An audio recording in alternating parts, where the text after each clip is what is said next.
Fala galera, tudo bem? Essa é a nossa primeira aula, nosso primeiro vídeo aula, né? E nós vamos falar sobre variedades linguísticas. Então eu peguei a apostila, eu analisei a Aprender Sempre e dividi em 3 grandes temas: variedades linguísticas, que é esse vídeo, notícia, que vai ser o próximo material que eu vou disponibilizar para vocês, e narrativas, que é um tema que a gente já tinha trabalhado bastante, né, quando a gente estava tendo aula presencial, e que eu sei que vocês já estão bem, e aí vai ser um pouco mais simples, tá bom? Então vamos lá, vamos começar. A língua portuguesa, ela é uma só, e ela é falada em vários países. Portugal e os países que foram colonizados por Portugal. Então nós temos aí Brasil, Moçambique, Angola, Guiné-Bissau, entre outros países. E como ela é uma língua muito falada, ela sofre variações. Ela muda, né? Então, apesar de ser a mesma língua, o português falado em Portugal é diferente do falado no Brasil e assim sucessivamente. E como o Brasil é um país de tamanho continental, é um país muito grande, ele a língua portuguesa, ela sofre variações, ela sofre diferenças, ela sofre mudanças dentro do Brasil. E a essas mudanças nós chamamos de variedades linguísticas, tá? E nós temos 2 grandes variedades. A primeira é a norma padrão, ou norma culta, que é aquela encontrada nos livros, nos jornais, nas revistas, nos canais de comunicação formais. E a norma coloquial, que é o nível informal, né? Desculpa, o nome não é coloquial. Peraí que eu tô vendo aqui o material que eu mandei para vocês.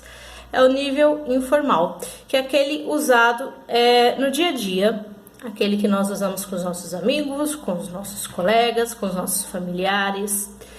E aí, dentro do nível informal, nós temos outras variações. Então, a gente tem as variações sociais e culturais, por exemplo, o linguajar caipira, né? O sotaque, as gírias são um tipo de variedade linguística. A linguagem que a gente usa na internet é um tipo de variedade linguística, dentre outros. Então, é importante vocês saberem que a norma padrão, ela é a mais respeitada, ela é a mais prestigiada dentro da sociedade, né? Então, ela é usada, por isso ela é usada nos livros e tudo mais, porque ela está de acordo com a gramática, ou seja, com as regras do português, com as regras da nossa língua. E o padrão informal, ele deve ser respeitado na situação de comunicação. Então, o que mais vale é você conseguir se comunicar, sabe? Então, por exemplo, se uma pessoa do Nordeste fala de uma forma, se vocês tiverem familiares no Nordeste, vocês percebem, já viajaram para lá também ou para outros estados, vocês percebem que o sotaque é diferente, algumas palavras são diferentes, né? Então, a palavra abóbora, por exemplo, em alguns lugares é chamada de jerimum. Mandioca, tem o aipim e tem a macaxeira, né? Então, assim, o importante é que as pessoas consigam se comunicar dentro da situação que elas estão.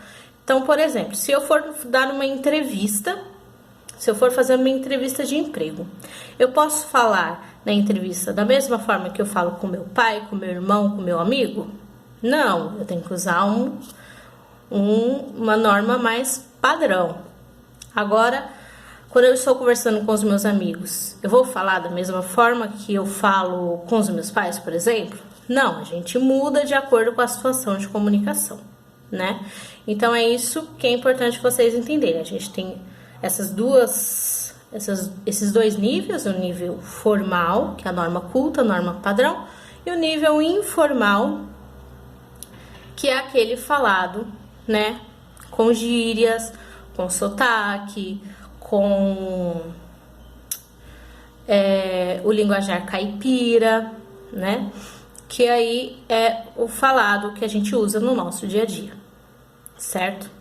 Eu disponibilizei um material escrito para vocês também, junto com esse vídeo. Eu quero que vocês copiem no caderno e aí nós vamos começar a fazer os exercícios, tá bom? Um beijo, espero que vocês tenham entendido. Qualquer dúvida, comenta para mim no Google Sala de Aula e eu vou responder. E também compartilhem esse vídeo com os amigos de vocês que não estão tendo acesso ao Google Sala de Aula, tanto o vídeo quanto o material, para que a gente possa tentar incluir essas pessoas nesse módulo de aprendizagem. Certo? Até mais!